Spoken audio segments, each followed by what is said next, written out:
Je vais donc ensuite céder ma place à Hervé Bonnet, qui est directeur du fonds d'aide d'accueil de tournage du bureau d'accueil du Lot-et-Garonne, et qui est à l'initiative du développement d'une plateforme pédagogique dédiée aux courts-métrages tournés en territoire.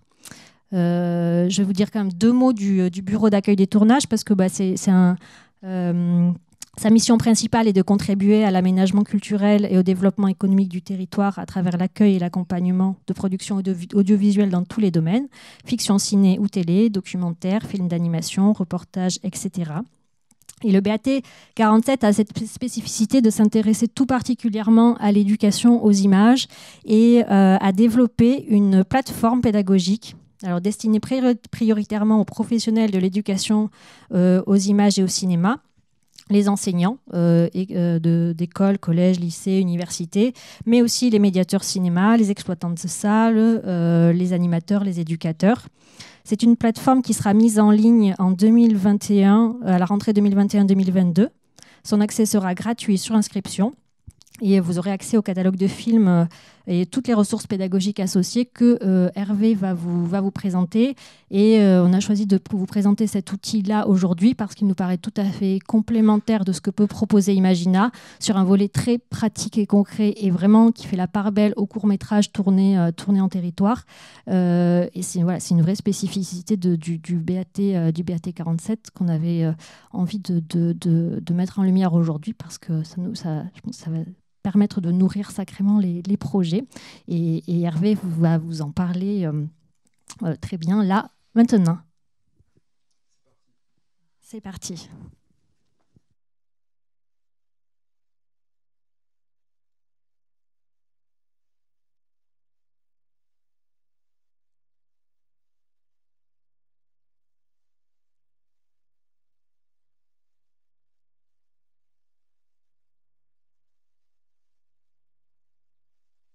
Virginie, merci au pôle régional pour l'invitation. Donc je suis là pour vous parler de ce projet, de cette plateforme Comet. L'idée est née il y a 3 ans. Ça a été un travail de longue haleine. En fait, on avait fait un double constat à l'époque. On accueillait et on accompagnait au titre du bureau d'accueil de tournage de plus en plus de courts-métrages sur le territoire. Des films souvent... Des vraies pépites, des très beaux films, et qu'il était très compliqué de diffuser et de montrer. Donc on trouvait ça vraiment dommage, et on souhaitait trouver le moyen de mettre ces films en avant. Et parallèlement à ça, on était de plus en plus sollicité par des équipes pédagogiques un peu partout sur le territoire pour intervenir, pour parler cinéma en classe, pour expliquer aux élèves comment on fait pour fabriquer un film, quels sont les métiers du cinéma, pour leur montrer des films tournés en Lot-et-Garonne. Et du coup, on a eu l'idée de créer cette plateforme Comet, court-métrage et territoire, qui va, on l'espère, répondre à ces 2 problématiques-là. Comet a plusieurs particularités. Déjà, on pourra y voir des films en entier. Ça nous paraît très important de pouvoir visionner des œuvres dans leur intégralité et voir la pensée d'un réalisateur, d'une réalisatrice se déployer sur la totalité d'une œuvre.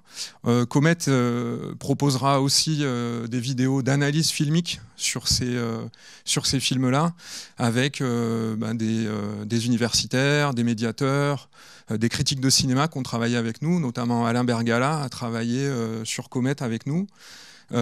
Comet propose aussi la géolocalisation des points de tournage des films, puisqu'on ne fait pas du cinéma hors sol, on fait du cinéma sur nos territoires. Et l'idée, c'est de montrer à ces élèves, et particulièrement en milieu rural, où la vision du territoire elle est particulière. On voit souvent ces territoires ruraux comme un empêchement quand on est adolescent, un empêchement professionnel, un empêchement culturel. Et l'idée, à travers ces films, c'est de leur montrer qu'il se passe des choses à côté de chez eux, et de leur montrer aussi leur territoire peut-être sous un angle un peu différent, un peu décalé, peut-être plus poétique. En tout cas, voilà, de leur donner une autre vision de ces territoires où ils ont grandi, à travers le regard que portent les réalisateurs et les réalisatrices sur ces territoires-là. Et puis, Comet a une autre particularité, c'est que Comet propose tous les documents techniques de travail qui ont permis la réalisation de ces films, qu'on a classés, triés, sélectionnés, dans 3 grandes catégories, avant, pendant et après tournage. Je vais vous montrer tout ça. Donc on a accès au scénario, feuille de service, plan de travail, découpage, quoi d'autre, notes d'intention, références visuelles. Donc tous ces documents vous seront proposés sur Comet. Comet, c'est des films de format court, mais c'est du documentaire, de la fiction, de l'animation. Ça démarre en Lot-et-Garonne et en Gironde, puisque le département de la Gironde a rejoint le projet dès l'origine. Donc on démarre avec 13 films, 11 films lot-et-garonnais, 2 films girondins. La vocation de Comet, c'est d'intégrer de nouveaux films chaque année, de s'étendre aussi à de nouveaux territoires. Donc on est en discussion avec Alca notamment, et avec d'autres territoires départementaux, infrarégionaux, pour intégrer de nouveaux films. Mais bon, je vais peut-être passer à la démo. Hein. Alors, c'est parti. On a ici la page d'accueil du site. L'idée de la page d'accueil, c'est vraiment de présenter l'ensemble des fonctionnalités. Avec ici le film du mois qui sera en accès libre, c'est-à-dire que sans avoir eu besoin de se connecter. Ici, ça s'appelle admin, ce que je vous montre là avec la petite flèche de la souris, parce qu'on est encore en phase de test. Hein. Ça s'appellera inscription connexion. Donc quand on n'est pas connecté, on pourra voir un film par mois gratuitement sur la plateforme. On a un petit à propos sur lequel je ne vais pas m'étendre. Ici, on a la carte des lieux de tournage avec un petit problème d'affichage parce que là, on s'affiche sur un écran qui est très très grand. Voilà, vous m'entendez mieux, je pense. Là. On a un petit échantillon des films de Comet et les analyses. Donc voilà, pour la page d'accueil, l'idée, c'est vraiment de montrer et de donner à voir un peu l'ensemble des propositions de la plateforme. Donc ici, on retrouve dans le menu l'ensemble des rubriques de la plateforme. On va s'intéresser à celle-ci, qui est quand même la principale. Donc ici, on retrouve tous les films de la plateforme, classés par département, avec un filtre de recherche par département, un filtre de recherche par âge recommandé. Alors tous les films de la plateforme sont évidemment tout public, mais on a un comité pédagogique de la plateforme qui a estimé qu'il y avait certains films plus adaptés à certains âges. Donc on l'a indiqué ici dans ce système de petites catégories d'âge. On a évidemment un moteur de recherche classique et on retrouve ici les films classés par territoire. Donc quand on va cliquer sur une vignette, voilà, si ça veut bien marcher. Voilà. On arrive sur la page du film en question où on retrouve toujours le player avec la possibilité évidemment de voir le film en plein écran. Hein. On retrouve les informations essentielles, la durée, l'âge à partir duquel on recommande de regarder et de travailler ce film, la possibilité de mettre le film en favori dans son espace personnel. Il y aura une autre fonctionnalité qu'on espère développer pour septembre, ce sera la possibilité pour un enseignant de créer un code classe, c'est-à-dire qu'une fois connecté à son espace personnel, il pourra sélectionner les films auxquels il souhaite donner accès à ses élèves en libre accès, en autonomie chez eux, et les élèves auront un code pour une durée de 1 mois ou 2 mois, qui leur permettra de voir, mais uniquement les films que l'enseignant aura sélectionnés pour eux. Ici, le synopsis, les informations sur le lieu de tournage. Là, on aura des tags qui vont être cliquables et qui renvoient à des thématiques qui peuvent être communes entre plusieurs films. On a la carte des lieux de tournage. Alors, on va s'y intéresser tout de suite. Ici, donc on a... Alors, c'est un peu compact parce que tout a été tourné à Agen sur ce film-là, mais on a les différents points de tournage du film et à gauche, on retrouve pour chaque point de tournage l'extrait du scénario qui correspond et les photogrammes du film qui correspondent à ce point de tournage. Et ce travail-là, on l'a fait pour tous les films de la plateforme. Donc ça montre vraiment le lien entre le territoire et le film. On ne fait pas du cinéma hors sol. On n'est pas dans Avatar, on n'a pas tout filmé sur fond vert. Donc c'est très important pour nous, ce lien entre territoire et... je m'emballe un peu là. Hop, entre territoire entre le territoire et les films. Voilà. Donc je ne m'étends pas plus. Donc on a un petit rappel là, des lieux de tournage. Ici, on a... Quand on a pu avoir la chance de réaliser une interview, on l'a faite, une interview du réalisateur. Sinon, c'est simplement une photo et la bio. Alors, on peut déplier quand c'est trop long. Et je vais vous montrer.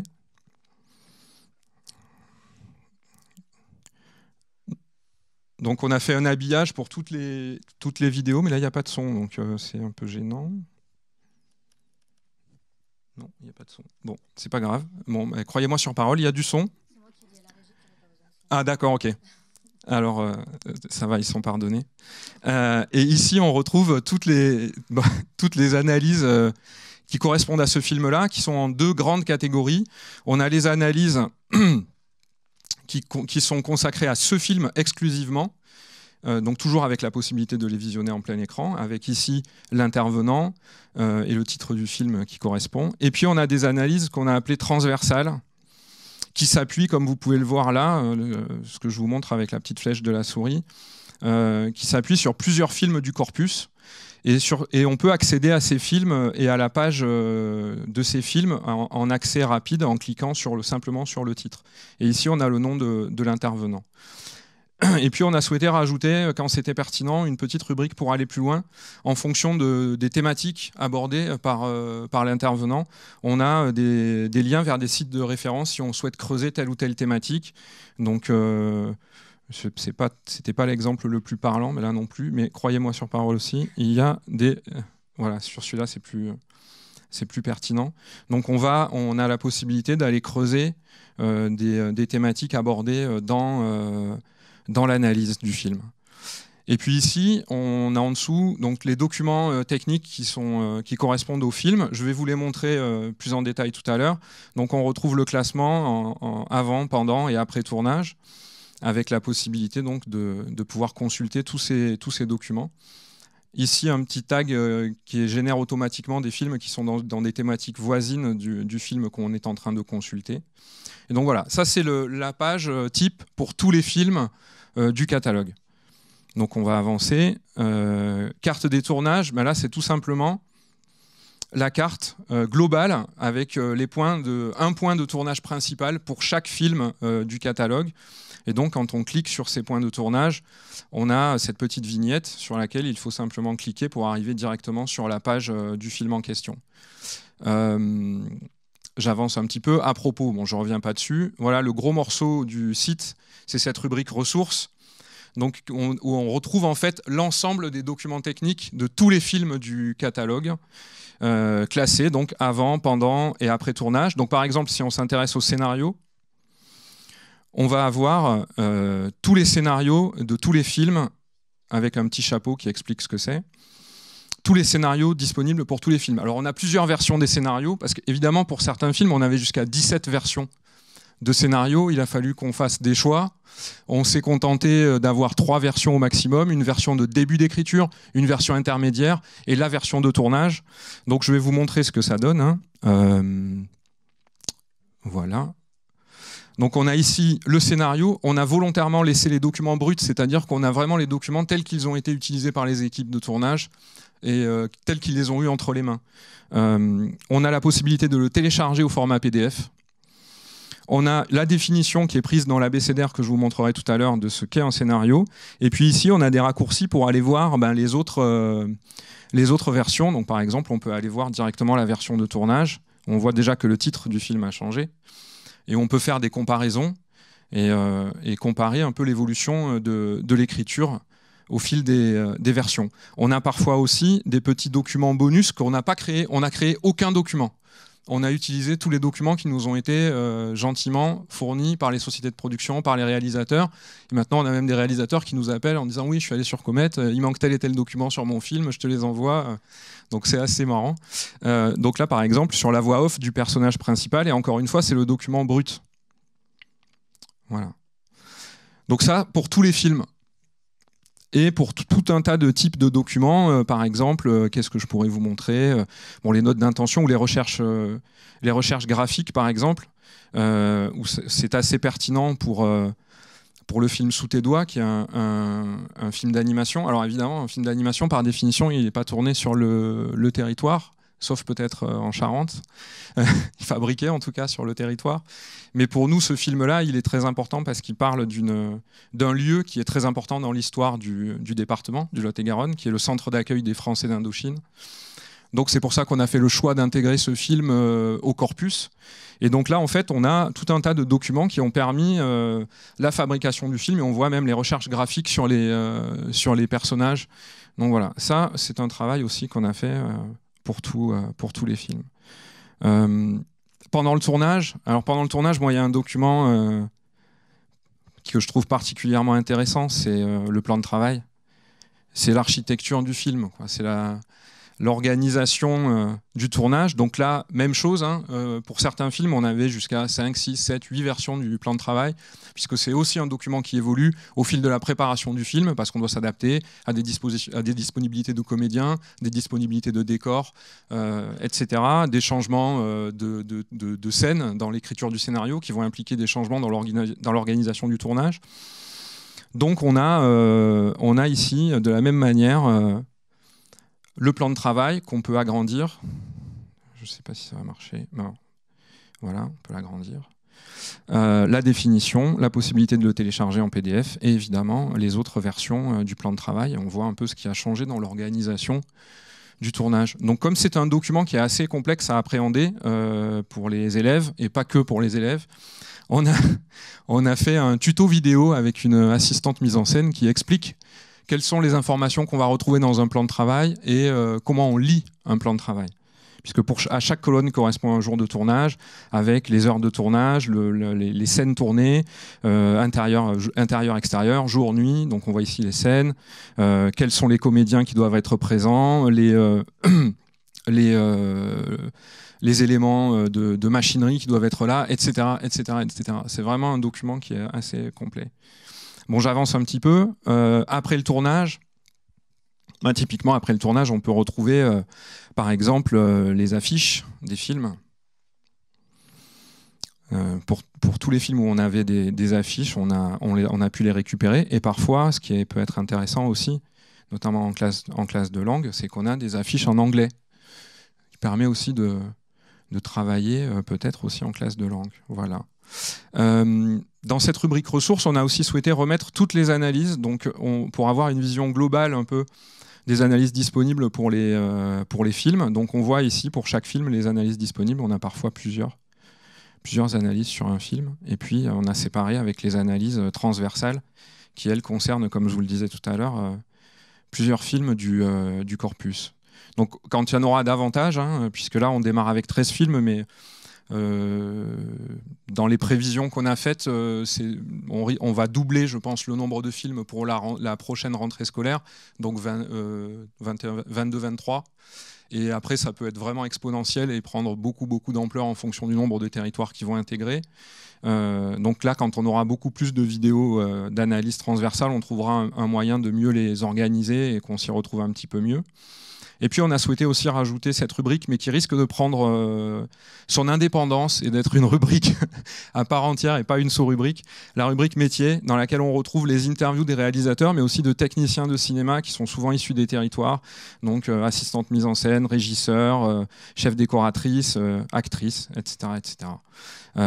Et puis on a ici, ça aussi ça a été un gros boulot, alors il faut que je le rafraîchisse la page. Est-ce qu'il faut que je rafraîchisse la page? Oui, il faut que je rafraîchisse la page. Voilà. Donc ici, on a recensé les formations en région par type de métier. En région et hors région, on a aussi les principales écoles au niveau national. Et donc par type de métier, on a des raccourcis vers les sites de ces écoles-là. Pour les principaux métiers du cinéma. On n'a pas la prétention de les avoir tous couverts, mais ça a déjà été un gros boulot, tout ça. Donc ça aussi, c'est une rubrique qui pourra fonctionner en lien avec Imagina. Partout où ce sera possible, Comet aura des passerelles avec Imagina. Et ça peut être un endroit où c'est particulièrement pertinent, il me semble. Donc je continue l'exploration. Une autre rubrique, je pense que c'est peut-être ma préférée, en fait. L'abécédaire des termes et métiers du cinéma. Alors c'est un abécédaire qui a la particularité d'être illustré. Donc si vous vous intéressez par exemple au travelling latéral, ben vous avez la définition du travelling latéral, mais vous avez aussi un extrait d'un film du corpus avec un travelling latéral, tout simplement. C'est toujours mieux quand on voit en quoi ça consiste. Et pareil pour, par exemple, moi j'aime bien ça. Hop, un raccord regard. Qu'est-ce que c'est un raccord regard? Un raccord regard, c'est ça. Si ça veut se lancer, c'est ça. Voilà, un beau raccord regard. Et donc, chaque fois qu'on a pu le faire, on a illustré les termes du cinéma par des extraits des films du catalogue. Et puis, je vous disais tout à l'heure qu'on a fait un tuto pour le plan de travail. C'est ici qu'on va le retrouver, ce tuto. Donc, plan de travail. Et donc, voilà. On a notre tuto, toujours avec notre générique. Alors, vous n'avez pas la musique, parce que la musique, elle vaut quand même le détour, c'est dommage. Mais et donc, on a la voix off aussi qui explique qu'est-ce que c'est un plan de travail et quelles informations on va y trouver. Voilà. On continue l'exploration. Si vous vous intéressez aux intervenants, on a la possibilité d'aller voir leur bio, avec leurs photos, et puis avoir des raccourcis vers toutes les analyses qu'ils ont faites dans le cadre de Comet. Donc, voilà.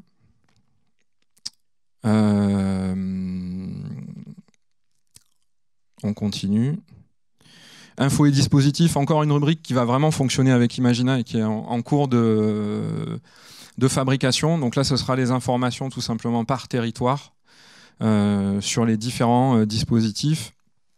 Et puis on a aussi cette rubrique qui fonctionnera aussi avec Imagina, monter un projet autour du cinéma. On avance un petit peu. Et puis on a souhaité créer des propositions d'ateliers sur Comet, à partir des films du corpus évidemment. Donc je vous laisserai découvrir tout ça à l'occasion. Dans les projets que nous avons pour compléter ces propositions d'ateliers, déjà c'est d'en créer de nouveaux, mais c'est aussi faire des propositions de parcours pédagogiques sur Comet. Par exemple, si vous voulez aborder la question du point de vue ou je ne sais quelle question liée au cinéma, on aura des parcours comme ça concernant le point de vue au cinéma. Il faut aller voir tel film, regarder telle et telle vidéo pédagogique, s'intéresser à tel et tel mot de vocabulaire, etc. Voilà. Donc l'idée, c'est que l'enseignant, le médiateur cinéma sera au cœur de la plateforme. Personne ne connaît mieux les élèves que l'enseignant qui est en face d'eux. Donc c'est à lui qui est le mieux à même d'adapter cet outil qui est très riche et de voir comment il va l'utiliser, à quel degré il va l'utiliser, est-ce qu'il va utiliser tout ou partie des documents techniques, est-ce qu'il va utiliser l'abécédaire ou pas, est-ce qu'il va s'appuyer sur les propositions d'atelier ou pas.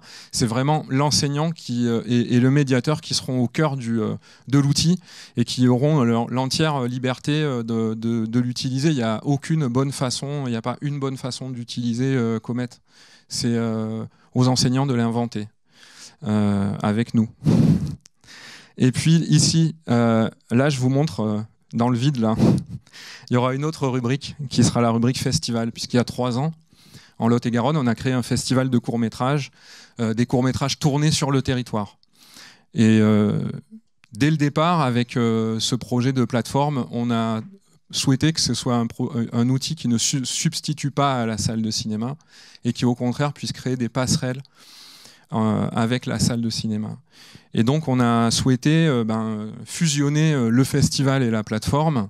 Donc le festival sera désormais, alors le festival qui a lieu fin septembre, début octobre, dans tous les cinémas du réseau Écran 47, donc tous les cinémas indépendants à réessai du territoire. C'est 9 cinémas à l'heure actuelle. On a souhaité donc que ce festival soit le prolongement physique de la plateforme Comet, et ce sera l'occasion de découvrir de nouveaux films, les nouveaux films qui seront intégrés à la plateforme, de rencontrer des réalisateurs, à terme de découvrir des films qui ont été réalisés dans le cadre d'ateliers autour de Comet. Et puis on a souhaité aussi d'avoir une ouverture un peu plus grande sur le grand public. Et les gens qui auront fait l'effort de payer leur billet pour aller voir des courts-métrages en salle de cinéma se verront offrir un accès à Comet gratuitement pendant 1 mois. Donc on est en train de mettre tout ça en place pour septembre. Donc là, on est encore en phase de test. Il y a plein de petits bugs que je vois, moi, qui m'agacent. Mais on est en train de débugger tout ça. Et le lancement est prévu donc pendant le festival, donc fin septembre. Dernière particularité, à titre expérimental, on a développé des ateliers à l'année autour de Comet avec Alain Bergala, qui vont concerner 6 établissements scolaires, 2 en Gironde et 4 en Lot-et-Garonne. L'objet de l'atelier, ça va être de s'appuyer sur un film matrice, en l'occurrence, ça sera Moonrise Kingdom, et de voir comment les films du corpus Comet vont s'articuler autour de ce film-là, vont lui répondre d'un point de vue esthétique, thématique. Et c'est vraiment un atelier qui est comme Comet, en fait, qui ressemble beaucoup à Comet, puisqu'on est à la fois dans l'analyse, mais aussi dans la pratique. Et ça colle parfaitement avec la vision d'Alain Bergala. Et c'est pour ça qu'on s'entend bien, je crois. Et du coup, cet atelier, à titre expérimental, pourra être reconduit les années futures et peut-être étendu. En tout cas, nous, on l'espère. Et on y croit beaucoup. Voilà, donc c'est tout ça pour dire que Comet peut aussi venir en soutien d'autres actions autour de l'éducation aux images. Avec Virginie, on a parlé de la Mashup Table et pouvoir insérer des extraits des films du catalogue Comet dans la Mashup, ça permettrait de pouvoir encore augmenter l'expérience Mashup et pouvoir prolonger avec la plateforme Comet et pouvoir creuser sur ces films-là, quoi. Voilà, j'ai fait mon petit tour très rapide. J'ai sûrement oublié plein de choses, mais si vous avez des questions, n'hésitez pas.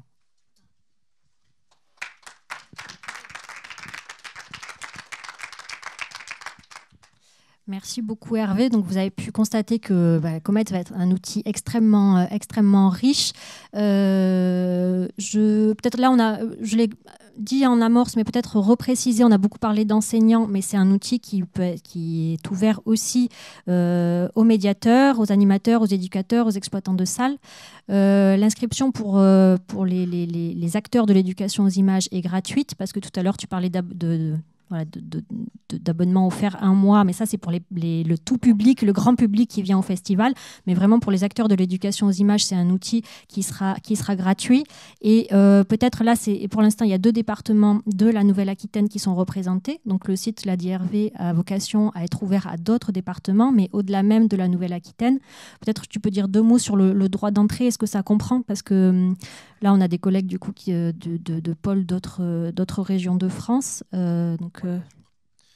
Alors, effectivement, merci pour ces précisions. Donc oui, l'idée c'est que l'ingénierie du site, elle est faite.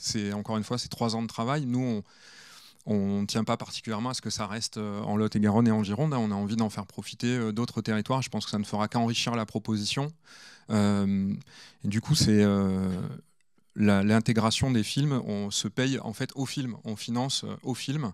Donc nous, c'est nous qui nous occupons de tout, l'équipe Comet, et on achète les droits des films pour 5 ans, c'est renouvelable. On finance donc la création des vidéos d'analyse filmique, donc on paye un intervenant. On finance aussi la captation, puisque en gros, le schéma, une analyse filmique, c'est on voit l'intervenant en début de vidéo pour incarner la voix, et ensuite c'est vraiment en voix off avec des extraits des films dont il parle. Donc ça, c'est fait par des professionnels. On essaye vraiment d'avoir une qualité optimale. C'est pour ça aussi qu'on a souhaité faire des génériques, des habillages assez poussés sur chaque vidéo. On parle d'images, et il fallait que notre site il soit beau, qu'on ait envie de l'utiliser, et l'autre challenge, c'est que ce soit clair, que ce soit limpide pour l'utilisateur malgré la masse de documents disponibles. Et donc je m'égare, je reviens au prix. Combien ça coûte? C'est 1 600 € par film, donc pour une durée de 5 ans, avec l'achat des droits du film, la création des vidéos d'analyse, la récolte de tous les documents techniques, le classement, le tri, etc., de tous les documents techniques et l'intégration à la plateforme. Et à chaque fois que c'est possible, on essaye de réaliser une interview. C'est pas toujours facile puisque les gens sont parfois un peu éloignés, mais on essaye de faire une interview, soit d'un technicien, du réalisateur, de la réalisatrice. Voilà, donc c'est le coût par film, c'est pas cher. Et on fait pas des bénéfices dessus, puisque la petite marge sur chaque film, elle sert en fait à financer les évolutions de la plateforme. Il faut voir Comet comme un gros Lego en fait, qui va non seulement intégrer de nouveaux films chaque année, s'étendre, on l'espère, à de nouveaux territoires, mais aussi intégrer de nouvelles fonctionnalités. On sait où on veut aller dans 1 an, dans 2 ans, dans 3 ans, avec les nouvelles fonctionnalités sur cette plateforme. Voilà. Et du coup, ça peut être une collectivité qui décide de faire intégrer les films qu'ils ont portés dans leur catalogue, mais est-ce qu'un acteur culturel peut dire je veux payer 600 € pour qu'il y ait un film dessus, qu'il y ait tout ce travail qui soit bénéfique? C'est tout à fait possible. Ouais. Après, la sélection des films, elle se fait conjointement avec l'acteur culturel ou la collectivité et l'équipe Comet, puisqu'on a quand même une ligne éditoriale sur la plateforme à laquelle on tient. Les films, c'est pas du tout une vocation à être exhaustif par rapport à l'ensemble des films tournés sur nos territoires. C'est vraiment une sélection pour leur qualité esthétique, thématique et pour leur pertinence, en tout cas selon notre point de vue. Donc à chaque fois, on ouvre, suivant le territoire ou la structure qui souhaite intégrer, on ouvre le comité de sélection, le comité pédagogique, à 1 ou 2 personnes du territoire en question et qui participent évidemment activement au débat. Voilà. C'est beaucoup des films tournés autour de l'adolescence ou l'adolescence. Pour l'instant, mais et puis c'est vrai qu'on a encore un manque sur les films plus adaptés aux plus jeunes, aux plus petits. Mais je pense que plus on va intégrer de nouveaux territoires et de nouveaux films, et ce manque va se combler de lui-même, je pense. Et petite question technique, comment vous avez paré les pare-feux des établissements? Vous avez c'est la question qu'il fallait pas poser. On a des enseignants qui l'ont testé. Pour l'instant, ça se passe très bien.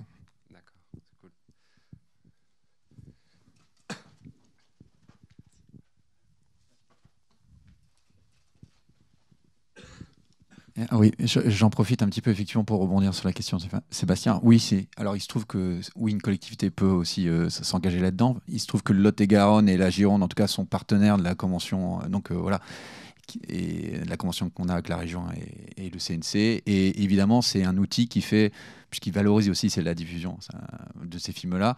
C'est un outil qui fait vraiment le lien entre les différents titres, encore une fois, de cette convention, qui est de la création jusqu'à l'éducation à l'image et la diffusion, puisque, comme tu l'as dit, Hervé, c'est pas une énième plateforme hors sol. En tout cas, ça se veut pas hors sol, ça part du territoire, c'est dans le titre, en Comet. Et du coup, il y a des actions, ce qui est intéressant, c'est des actions physiques, puisque en plus, les intervenants qui peuvent mettre à disposition des analyses et autres, sont aussi généralement demandeurs aussi d'actions d'éducation à l'image sur le terrain, pour être proposés. Donc non, je voulais préciser ça effectivement parce que pour les filtres, etc. C'est vrai que c'est une question qui va très vite se poser parce que on imagine que la plateforme aussi va grossir, a vocation en tout cas à se nourrir et avec un contenu quand même assez exhaustif et complet quand même, par rapport au tournage.